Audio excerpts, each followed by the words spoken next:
Thank you, everyone. I want to welcome everybody. This is an exciting time. We're going to be talking about Dr. Silas Rao's paper from Climate Healers. Animal agriculture is the leading cause of climate change. And we have some panelists here with us. Dr. Rao is the founder of Climate Healers and author of Carbon Yoga, Vegan Metamorphosis, and Carbon Dharma, the occupation of butterflies. We also have with us Gerald Wedderburn Bissop, retired principal scientist with Queensland Government Natural Resources. And he's also co-authored Beyond Zero Emissions and studied Australia's land use and agricultural emissions beyond zero. We also have Jean-François Nové, who is a TED speaker on sociocracy and also knows about economics and a lot of other things. And we also have Vincent Troutman. He is an engineer and a PhD in chemistry, marketing CEO, and R&D manager. Well, welcome, panelists. Where would you like to begin? We have an hour to discuss this. I'll start the proceedings. Please go right ahead. Yeah, well, it's my happy duty to look at this really important topic of climate change and animal agriculture. What we'll do is we'll have a look at a bit of the history of how this came about. We'll look at the topics that are difficult for people to get their heads around, including myself, in Dr. Rao's position paper. And then we'll look at where to from here. How do we take this to the world? Just very briefly, there's been a number of publications on animal agriculture and climate. The first one, which was a bit of a bombshell back in 2006, Livestock's Long Shadow. This brought the world's attention to this topic. It's really interesting because climate scientists are mostly engaged with carbon dioxide. The history of that is because that's where they started. Last year was a banner year for animal agriculture and climate with the Rao position paper. What we're going to do is look at topics that position paper discussed. Okay, what I'll do is I'll just say a few words. Is that any better now? It's much better. Go ahead. Okay, great. There's a number of sticking points, and these are why the climate science community has not accepted the Goodland Anhang paper and is going to have a hard time accepting the Rao position paper.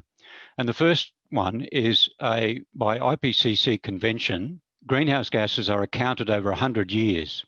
In the case of methane, which mostly comes from animal agriculture, it only lasts 10 years. So accounting for that over 100 years is totally wrong.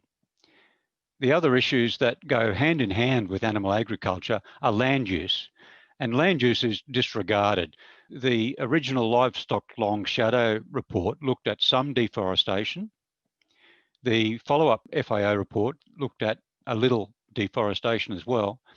But as we'll see, the correct way of looking at land use is to look at opportunity cost, which we'll discuss as well. So most of us live in cities, and cities transport all the roads, railways, airfields, urban, semi-urban, mines. All of that together takes up less than 2% of the landscape. It's the other large part of the landscape that we're talking about here is devoted to animal agriculture. And there's a tremendous power in that to combat climate change. We'll get to that. So I guess I'd like to open the first point of discussion to Dr. Rao, and that is airborne fraction. Airborne fraction, just very briefly, of the emissions that go up from fossil fuels each year, just 45% stay in the atmosphere. The other 55% strangely disappears. Now, this doesn't affect climate models because climate models work on what's in the air. But it does affect, if you're looking at sectors and emission sectors, it certainly affects them. So this fraction of the air, this 45% of the carbon dioxide that stays in the atmosphere is what we want to discuss now. So I'll hand it over to you, Salish. Thank you. We know that only 45% stays up in the air. 55% is absorbed in sinks, carbon sinks. CO2 is actually a special gas because there is a much larger CO2 cycle that's happening because of photosynthesis and breathing. human and biomass breathing. So that cycle is much, much larger than the fossil fuels and land use change that we are doing. So that's about 130 gigatons plus 100 gigatons, about 200 and something gigatons of carbon that's going up and down, which is an enormous volume. So on that, we are adding this small delta, okay? So in order to analyze that, I looked at what will happen if we shut down our fossil fuel industry and our land use change. So the way the IPCC deals with that in the model is to say that if you shut down annual emissions of fossil fuel CO2 and land use change, the CO2 in the atmosphere will actually decrease by 2 parts per million per year because of what we had done in the past. That's the way they are assuming. And to me, that is wishful thinking, because we know that the airborne fraction decreased in the last 20 years, even though the rate of CO2 emissions has increased. So which indicates that it's not entirely due to our past emissions. The non-airborne fraction is not entirely due to the past emissions, because if it was entirely due to the past emissions, that airborne fraction should have increased when the rate of CO2 emissions had increased. So Hansen actually wrote a paper about that, saying that it didn't. And therefore, we cannot assume that all of the non-airborne fraction is due to past emissions. So as an engineer, I look at sensitivity analysis, and I look at what happens if we shut down that emissions. What is the best that we can expect, and what's the worst that we can expect? The worst that we can expect is that actually the CO2 levels don't change much in the atmosphere. Okay, if they stay the same, that means that the entire non-airborne fraction was caused by perturbations in the larger CO2 cycle. Because there's a larger CO2 cycle, which is 200 odd gigatons of carbon that's going up and down in the atmosphere. So we need to really understand what are the imbalances in that in order for us to determine what is really causing the non-airborne fraction.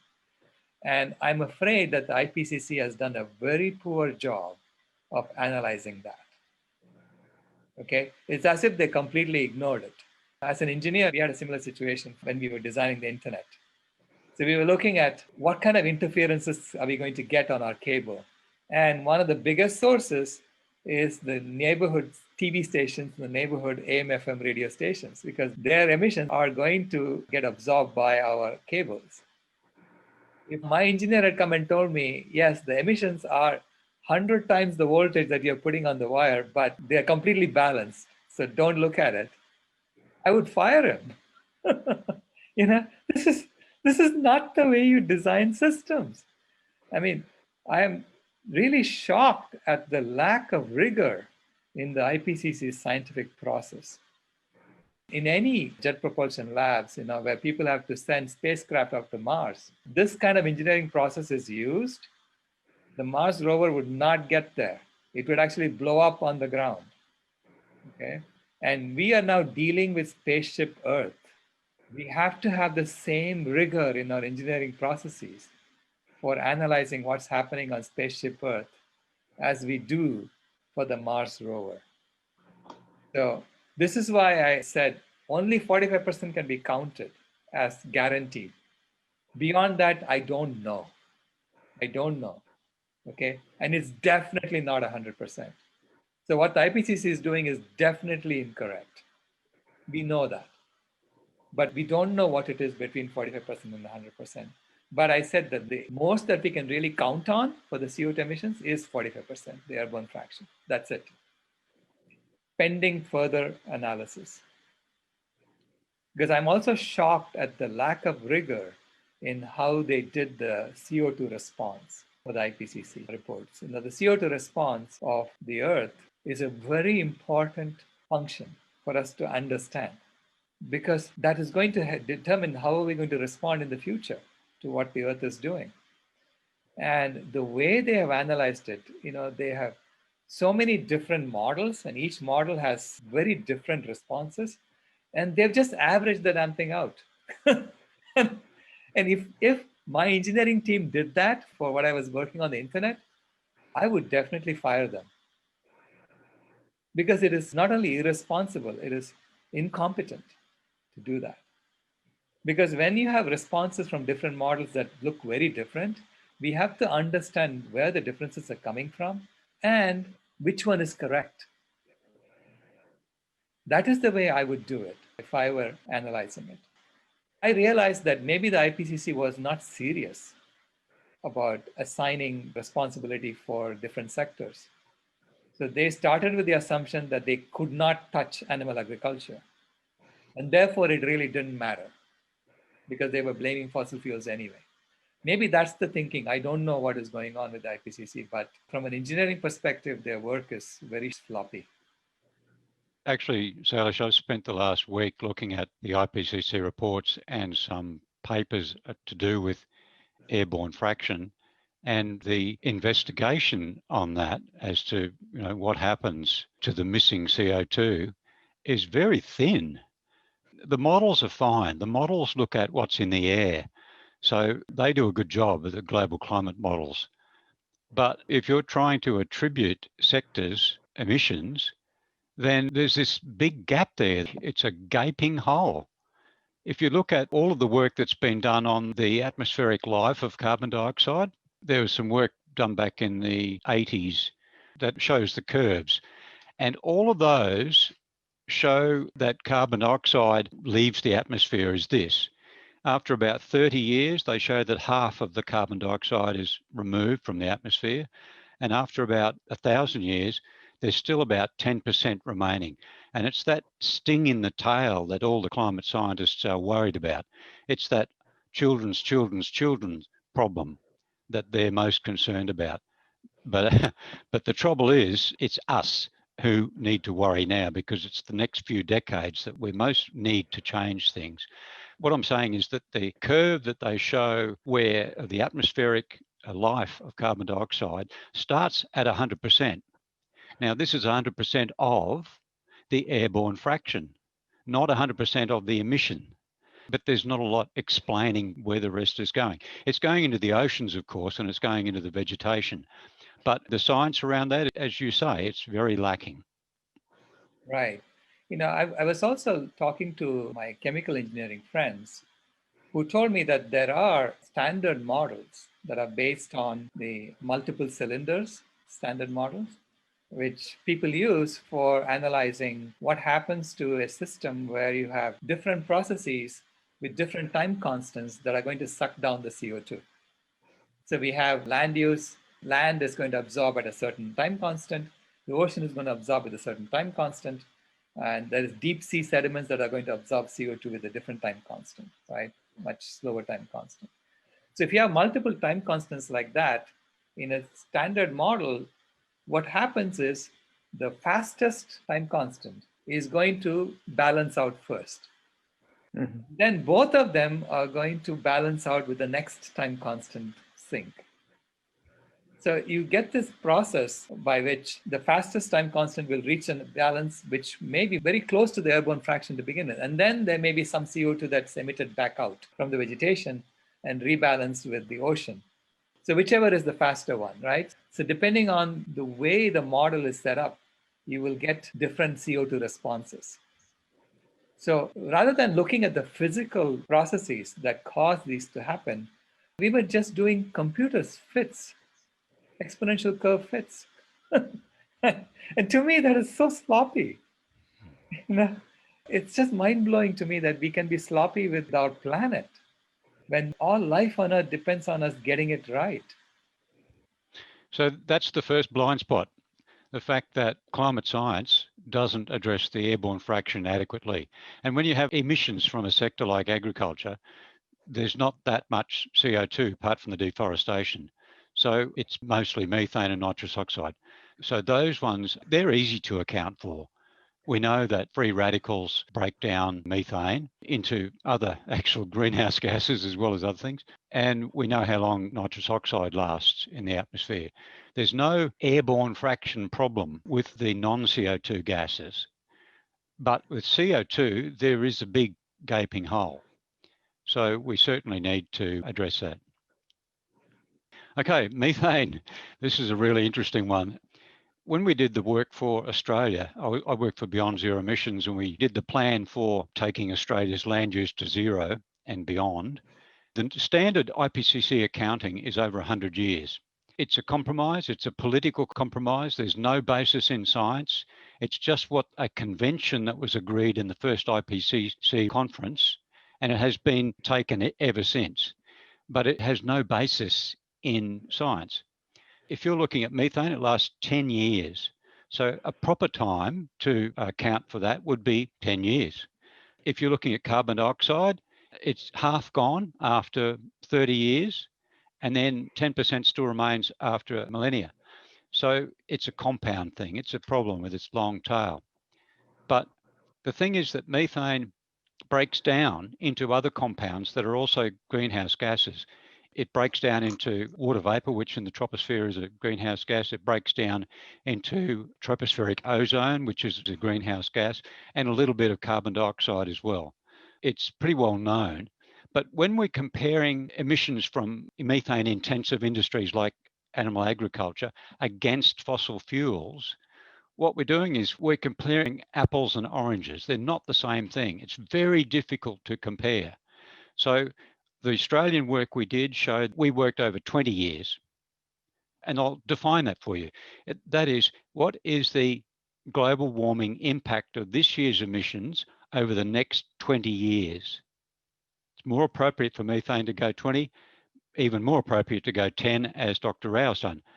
What the IPCC says is, what's the impact of this year's methane over the next 100 years, which is 90 years after it's all gone.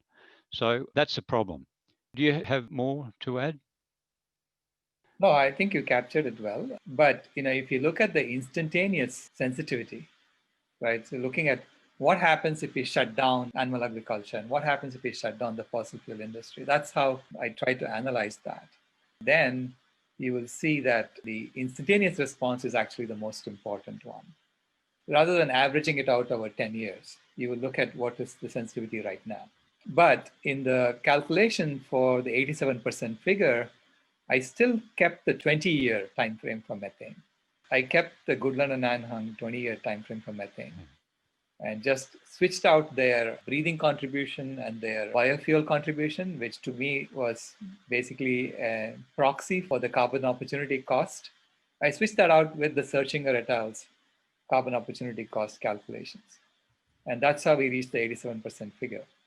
So if you look at an instantaneous evaluation, then you will see that using animal products is like throwing fuel on the fire. It's literally causing increase in warming on an instantaneous basis.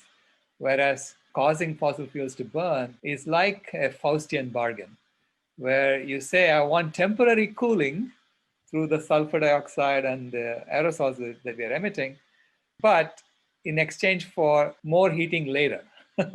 Right? So that it's not a good bargain, but still shutting down the fossil fuel industry is a secondary issue compared to shutting down animal agriculture industry and the killing machine. Now, that is the primary issue. As an engineer, the right way to shut down these two machines of destruction is to first shut down the killing machine and then shut down maybe 10% of the burning machine per year for 10 years, over a 10-year period. That way you won't increase the radiative forcing on Earth during the shutdown process. And then over time, we can bring down the radiative forcing. So that's the way I see it. And I was looking at it from an engineering perspective. If someone were to say, shut down these two machines and show me how to do it, this is how I would analyze it. And that's what position paper tried to do. Just to add to that as well, James Hansen called it a Faustian bargain, I believe. That is that when you burn coal in particular, you release carbon dioxide, but you also release sulfur dioxide and other particles. And carbon dioxide has a warming effect, of course, but the particles have a cooling effect, particularly sulfur dioxide. And that's exactly what Salish is saying right now.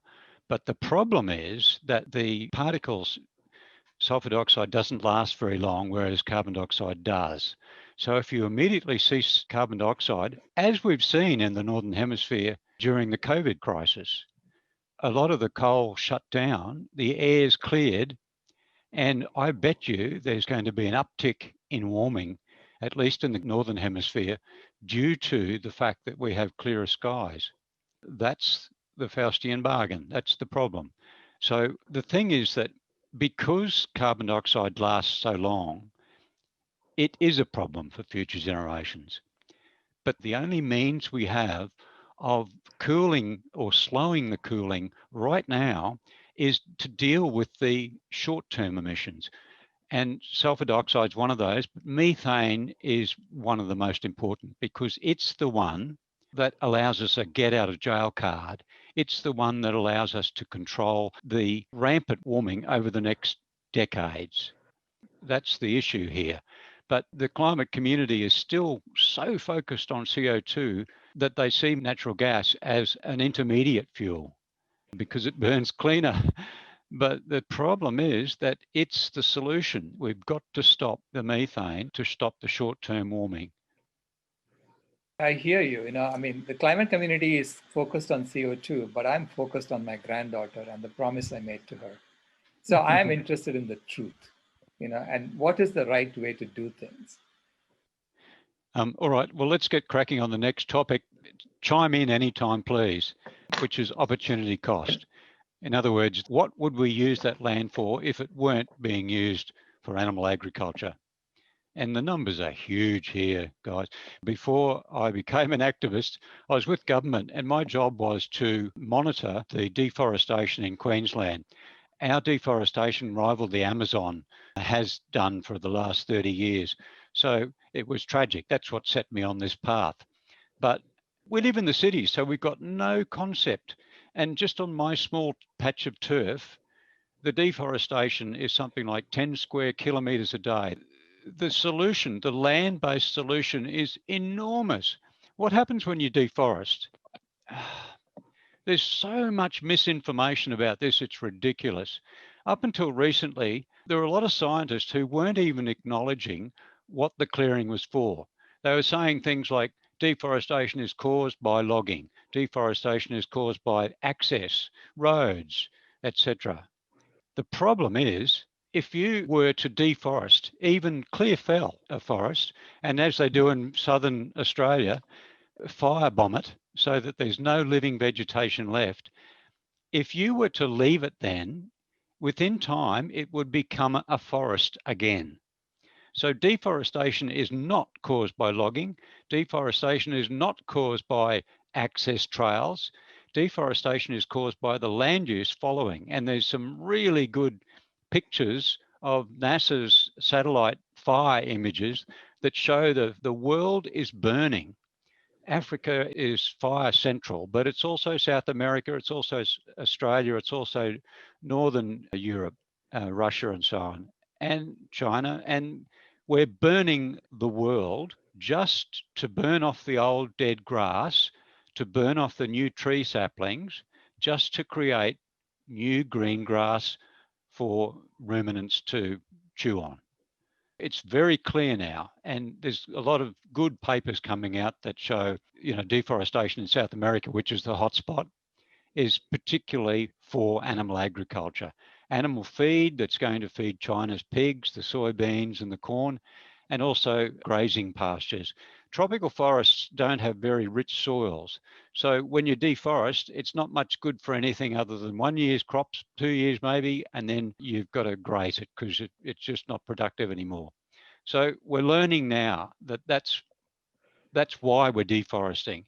And the areas of planet Earth that we've deforested are huge, more than half the land surface. In fact, it's about 83% of the lands that humans use is actually given over to animal agriculture. So that area is enormous, it's vast.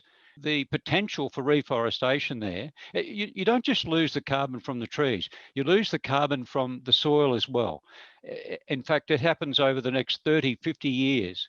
Once you deforest, if you put cattle on there, sheep, they flog the ground and the carbon keeps going up in the atmosphere, and the soil carbon is even greater than the above ground in those areas. So this carbon restoration potential is enormous.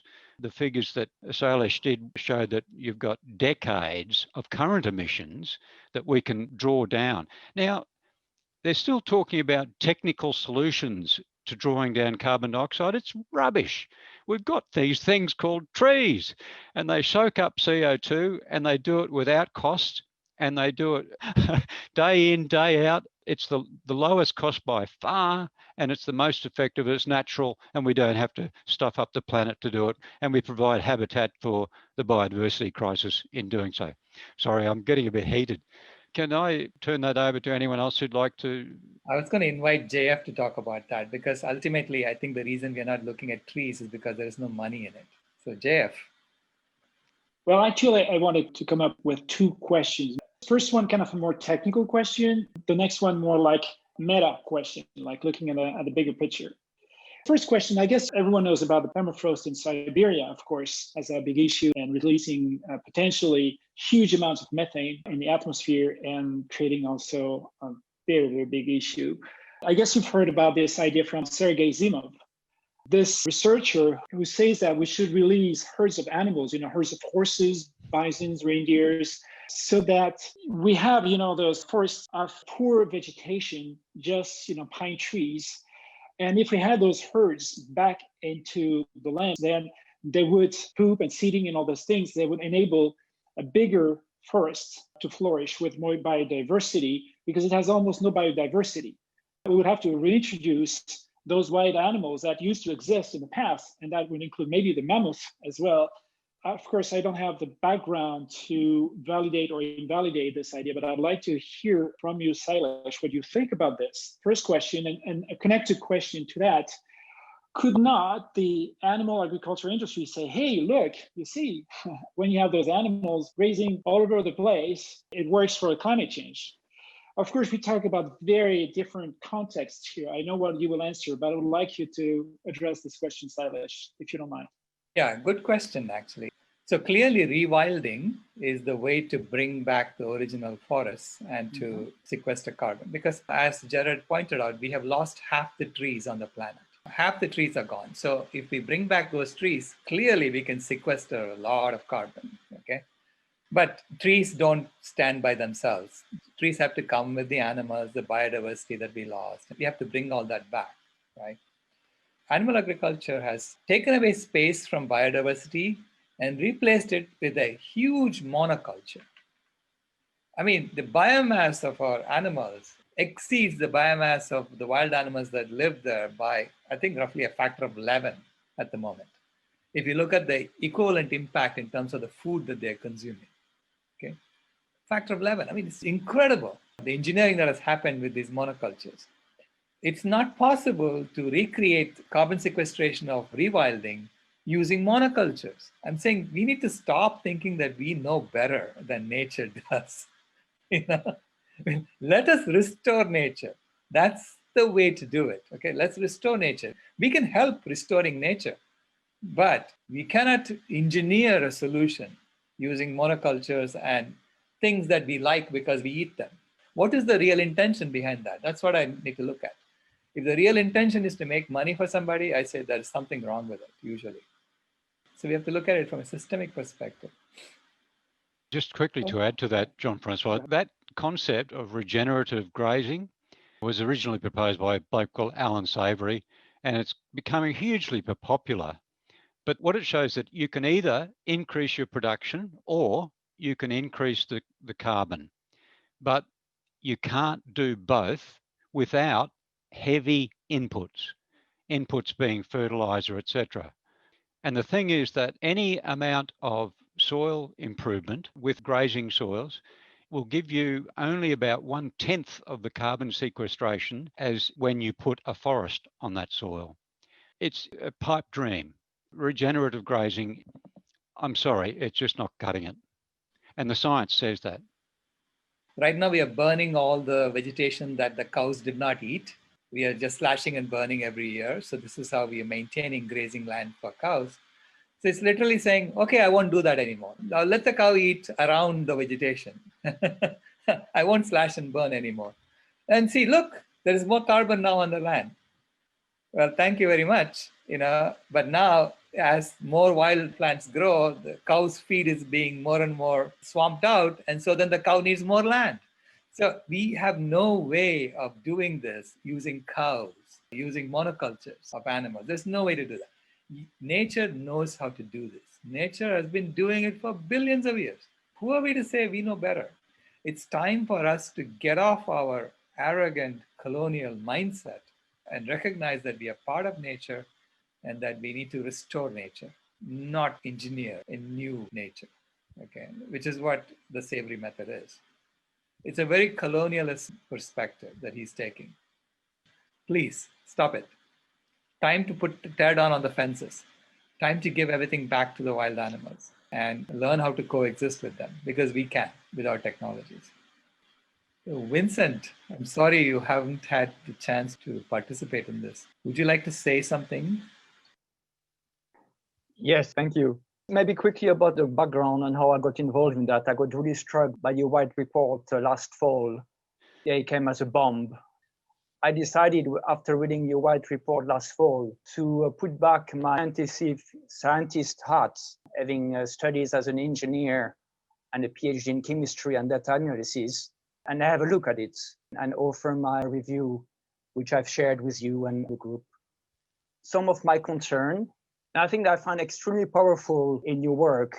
I find the perspective on the airborne fraction controversial, and I understand that I think we should do a lot more work, full impact into the climate scientific community. So I think we need to take a lot of precaution about building the case, who's reading the paper as well, empowering them to actually make sense of the information by themselves. But I find extremely powerful you are raising the issue of global warming potential, over the period of 10 years instead of 100 years.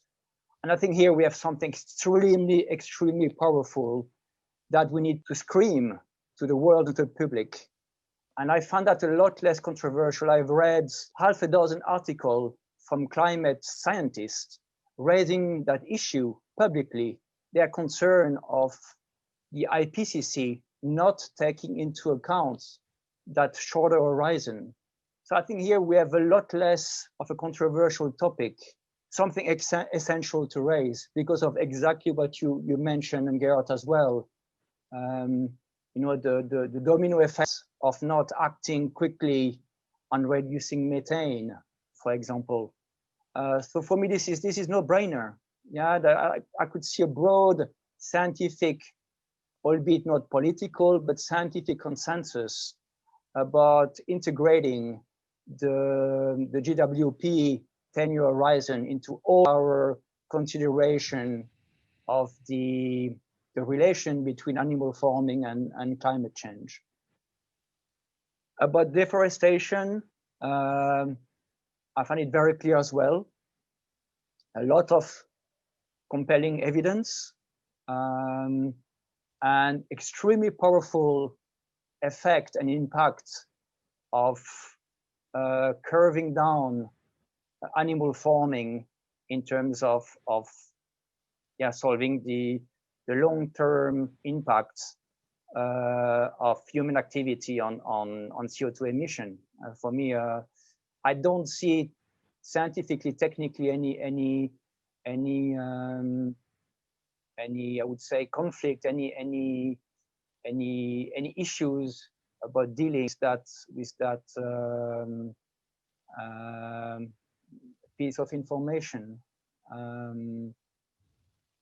So I thought these two as two extremely important points to raise very high in our agenda, in our project for truth concerning the impact of animal agriculture on climate change.